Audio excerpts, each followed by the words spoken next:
নমস্কাৰ বিটিআৰ অঞ্চলৰ সকলো শিক্ষক শিক্ষয়িত্ৰীসকল আপোনালোকে জানে যে বিটিসি অঞ্চলৰ এলপি আৰু এমইত যি বিজ্ঞাপন প্ৰকাশ পালে 20 তাৰিখত সেই বিজ্ঞাপনৰ এপ্লাই কৰাৰ সময়ত কি কি ডকুমেণ্টছ লাগিব সেই বিষয়ে মই এই ভিডিঅ'টোত আলোচনা কৰিম। পাৰিলে লাইক কমেণ্ট শ্বেয়াৰ কৰিব। তো ইয়াতে প্ৰমোদ বড়ো ছাৰে অলৰেডি নিজৰ টুইটাৰ হেণ্ডেলত বা ফেচবুক ছ'চিয়েল মিডিয়াত দিছে। তাৰপিছতো অফিচিয়েল ৱেবছাইটত আপোনালোকে ডকুমেণ্টছখিনি কি লাগিব এই বিষয়ে ইয়াতে পাই যাব। কেতিয়াৰ পৰা এপ্লাই কৰিব আৰু আজিৰ পৰা যেহেতু এপ্লাই হ'ব তো কেতিয়ালৈকে চলিব 3 তাৰিখ 7 2025 তাৰিখলৈকে এপ্লাই চলিব। ইয়াতে কৈছে এটেট বিটিসি টেট আৰু সিটেট সকলোৱে ইয়াতে এপ্লাই কৰিব পাৰিব যিসকলে অলৰেডি কোৱালিফাইড হৈ আছে। যিসকল কেণ্ডিডেটে এতিয়ালৈকে সিটেট পাছ কৰা নাই ভাবিছিল যে বিটিসি টেট পাতিব, কিন্তু এনেকুৱা নহয়। এইটো ৰিক্ৰুটমেণ্ট প্ৰচেছ বৰ্তমান ষ্টাৰ্ট হৈ গৈছে। গতিকে ইয়াতে যিসকল কোৱালিফাই হৈ আছে সেইসকল কেণ্ডিডেট ইয়াতে এপ্লাই কৰিব পাৰিব।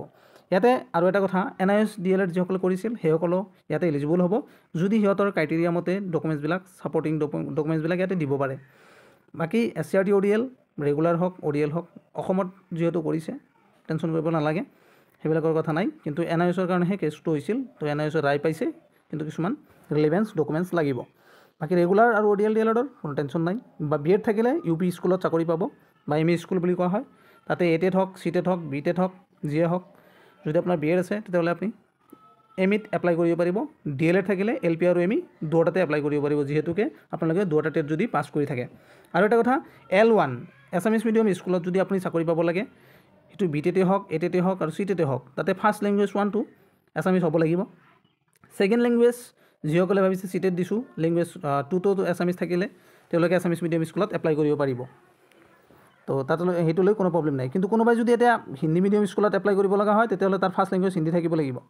আৰু যদি কোনোবাই ভুলবশতঃ এছামিছ মিডিয়াম স্কুলত পঢ়িছিল কিন্তু ফাৰ্ষ্ট লেংগুৱেজ তেওঁলোকে হিন্দী লৈছে, তেতিয়াহ'লে তেওঁলোকে হিন্দী স্কুলত এপ্লাই কৰিব। কাৰণটো হ'ল তেওঁলোকে অসমীয়া মাধ্যমৰ স্কুলত এপ্লাই কৰিব নোৱাৰে, কাৰণ সিটেটৰ যিটো পেপাৰ তাতে বা অসম টেটৰ বা সিটেটৰ বা BTR টেটৰ যিটো লেংগুৱেজ 1 তাতে তেওঁলোকে হিন্দী কোৱালিফাই কৰিছে, হিন্দী লৈ। গতিকে তেওঁলোকে হিন্দী মিডিয়ামৰ কাৰণেহে এলিজিবল হৈছে, এছামিছ মিডিয়ামৰ কাৰণে নহয়। সিটেটত দুটা লেংগুৱেজ ল'ব পাৰে, গতিকে এটাত থাকিলে হ'ল এছামিছটো। আৰু যদি কোনোবাই বেলেগ মিডিয়ামৰ ইংলিছ মিডিয়ামৰ হয় তেতিয়াহ'লে ইংলিছ থাকিলে হ'ল। মানে যি মিডিয়ামত এপ্লাই কৰিব ফাৰ্ষ্ট লেংগুৱেজটো তাত সেইটো থাকিব লাগিব। আৰু সিটেটৰ ক্ষেত্ৰত দুটাৰ এটা থাকিলে হ'ল। গতিকে এইবিলাক টেনশ্যন কৰিব নালাগে। ফাৰ্ষ্ট লেংগুৱেজ বা ছেকেণ্ড লেংগুৱেজ সিটেটত এটা লেংগুৱেজ মিলিলে সেই স্কুলত এলিজিবল হ'ব। গতিকে এইবিলাক টেনশ্যন কৰিব নালাগে। তো ইয়াতে এলিজিবল ক্ৰাইটেৰিয়াবিলাক দিয়া আছে। আপোনালোকে education.bordland.gov.in গৈ আপোনালোকে চাব পাৰিব। আৰু ইয়াতে চেলাৰী ষ্ট্ৰাকচাৰটো দিয়া আছে 14,000 পৰা 70,000। গ্ৰেড পেটো আপোনালোকে ME স্কুল হ'লে অলপ বেছি 8,700 টকা আৰু LP স্কুল হ'লে 7,400 টকা এনেকুৱা হয়। তো এইখিনি আপোনালোকে চাব পাৰিব। তাৰপিছত আপোনালোকে SOE এপ্ৰুভেল এইবিলাক হৈ গৈছে। তাৰপিছত যেতিয়া আপোনালোকে চাকৰি এটা পাবলৈ সক্ষম হ'ব তেতিয়া আপোনালোকে SOE এপ্ৰুভেলৰ কাৰণে আপোনালোকৰ ব্লকত গৈ গোটেই ইনফৰমেশ্যনখিনি পাই যাব। মই কি ডকুমেণ্টছ লাগিব সেইবিলাক বস্তু মই এটা ভিডিঅ'ত প্ৰভাইড কৰি দিম যে কি ডকুমেণ্টছ আপোনালোকে লাগিব যেতিয়া আপোনালোকে চাকৰিটো পাই যাব। তো এইটো হ'ল আমাৰ অকল BTR ডিষ্ট্ৰিক্টৰ কাৰণে, বাকী অসমৰ কাৰণে নহয়। কিন্তু ইয়াতে অসমৰ যিসকল কেণ্ডিডেট এটেট বিটেট সিটেট বা যিকোনো এটা টেট পাছ কৰি বহি আছে তেওঁলোকে এপ্লাই কৰিব পাৰিব। কিন্তু ফাৰ্ষ্ট প্ৰিফাৰেঞ্চ ইয়াতে BTC কেণ্ডিডেটকে দিয়া হয়। ফাৰ্ষ্ট কেণ্ডিডেট মানে ফাৰ্ষ্ট প্ৰিফাৰেঞ্চটো BTCৰ কেণ্ডিডেটে পাব। যদি তাৰপিছত মানে যদি ভেকেঞ্চি ৰৈ যায় তেতিয়াহ'লে আউট অফ BTRে ইয়াতে চাকৰি পাবলৈ সক্ষম হয়। গতিকে এইখিনি আছিল এই ভিডিঅ'টোৰ আপডেট। আৰু কোটা কিমান যাব, যিসকল কেণ্ডিডেট মানে ধৰক ইয়াতে যিহেতুকে এটাই সিটেট হৈছে, বাকী BTR টেটত আগৰবাৰ 1400 কেণ্ডিডেট অলৰেডি চাকৰি পাই গ'ল। তো কোটা ইমান এটা হাই নাযাব। যিসকলৰ মানে ধৰক ইয়াতেতো সকলোৱে জেনেৰেল হৈ যায়, কাৰণ ৰিজাৰ্ভেশ্যন ছিষ্টেম ইয়াতে কাম নকৰে, অকল URৰ ক্ষেত্ৰত URহে হয় সকলোৱে। তো ইয়াতে যিসকলৰ 95+ বা 90+ আছে তেওঁলোকে ইয়াতে এপ্লাই কৰিলে তেওঁলোকৰ মানে এটা আশাৰ ভৰসা এটা থাকি যাব, যিহেতুকে একবাৰ ৰিক্ৰুটমেণ্ট প্ৰক্ৰিয়া হৈ গ'ল LP আৰু MEৰ। তো গতিকে 1400 কেণ্ডিডেট কমি গৈছে। তাৰপিছত সিটেট এটা পৰীক্ষা অনুষ্ঠিত হৈছে। সেই পৰীক্ষাত জানে আপোনালোকে সিটেটৰ কোৰ্চটো, গতিকে সিয়াতে ইমান এটা মাৰ্কছ কেৰি কৰাটো সহজ নহয়। তো যিসকলে পাইছে ধৰক 200-400 বা 100 মানুহ, হাইষ্ট 100-150 মানুহে 100+, 108-10 এনেকুৱা পাইছে। 100 বাদ দিয়ক, তাৰপিছৰখিনি আপোনালোকে পাব 1000+, 1055 না 75 পোষ্ট ইয়াতে LP আৰু MEৰ কাৰণে আছে। গতিকে এটা সুবৰ্ণ সুযোগ আপোনালোকৰ কাৰণে যিসকলৰ 90+ আছে। যিহেতু 100 আছে, যিহেতু যিমান মাৰ্কছ থাকে সিমানেই ভাল কথাটো, কিন্তু যিসকলৰ 90+ আছে তেওঁলোকে অলপ আশা এটা ৰাখিব পাৰে যিকোনো ছাবজেক্টত। গতিকে এইখিনি আছিল এই ভিডিঅ'টোত। নেক্সট আমি আৰু এটা ভিডিঅ' বনাম। তেতিয়া আপোনালোকে চাব আৰু কি ডকুমেণ্টছ লাগিব এই ভিডিঅ'টোতে মই আলোচনা কৰি দিছোঁ, আপোনালোকে চাই থাকক। যেতিয়া আপোনালোকে অনলাইন কৰিব তেতিয়া আপোনালোকে এই ডকুমেণ্টছবিলাক দিব লাগিব। 6 নম্বৰ পইণ্টত আছে document required to be uploaded in colour.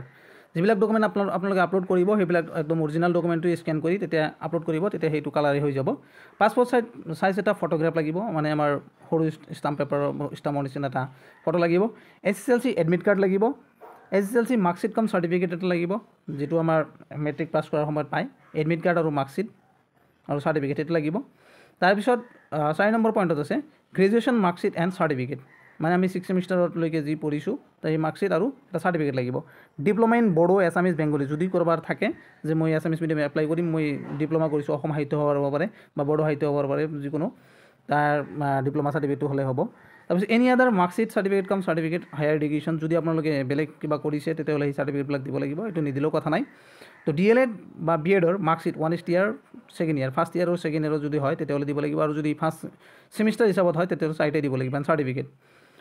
তাৰপিছত আছে caste certificate SC ST OBC, ইয়াতে OBC SC বুলি কোনো কথা নাই, ইয়াতে আপোনালোকে সকলোৱে জেনেৰেল হ'ব।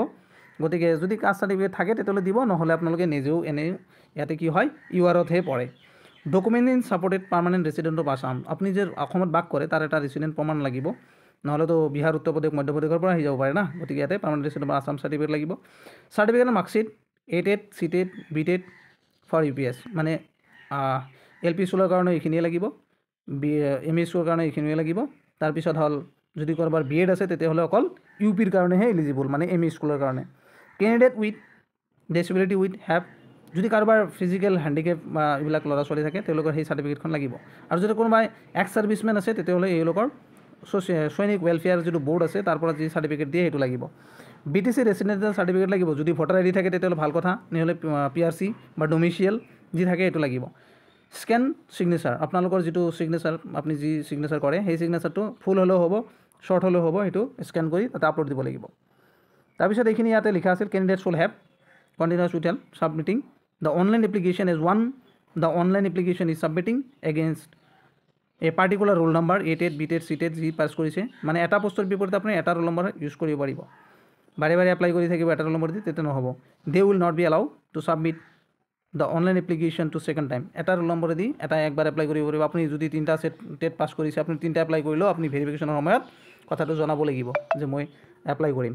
তো এইখিনি আছিল এই ভিডিঅ'টোত, ধন্যবাদ সকলোলৈকে। পাৰিলে লাইক, কমেণ্ট আৰু শ্বেয়াৰ কৰিব।